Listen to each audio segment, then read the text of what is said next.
If ever there is an air of intrigue and mystery around a pop artist, it is around the artist known as Rodriguez.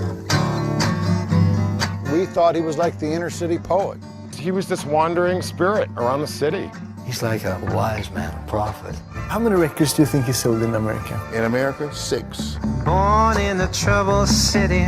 Well, it's still a bit of a mystery how the first copy of Cold Fact actually came to South Africa, but it spread very quickly. To many of us South Africans, he was the soundtrack to our lives. Everybody I knew had his records, but nobody knew anything about him. He was a mystery. Then we found out that he had committed suicide. And a lot of people have different versions of the story. He set himself alight on stage. He reached down and pulled up a gun. Well, the thing was, at no point did we expect to find someone who was alive. The search mostly was to find out pretty much how this wonderful man had unfortunately died. But because the rumors were so strong in South Africa, no one had the foresight to possibly imagine that he wasn't dead. He was like Jimi Hendrix, Jim Morrison, he was dead. That wasn't the question, it was how he had died. Have you ever had the fever from a bittersweet refrain? So when we actually found out he was alive, we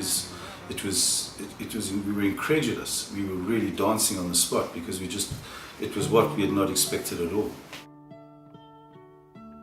It was pretty strange when I first met him and he called me Sugar because I was nicknamed Sugar after 20 years before because of his song. So there was always this kind of, I wouldn't say mystical connection, but this kind of strange connection that I've had with him.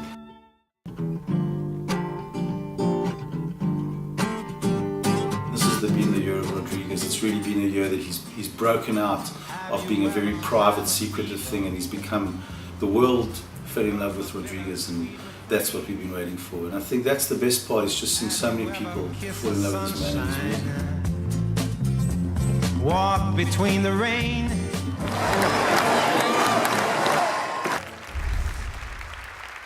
Okay, and the Oscar goes to Searching for Sugar Man. Blake Bendelou and Simon Chin.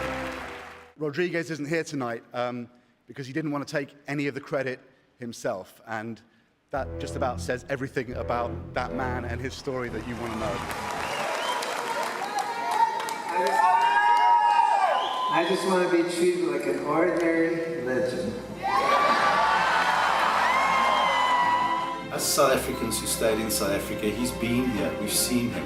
But Rodriguez was part of our lives and we're proud of that. And I think from that point of view, to all the South Africans, this is the first time that we've been touched by something cultural from South Africa. And I think that's a lovely thing to share with everybody.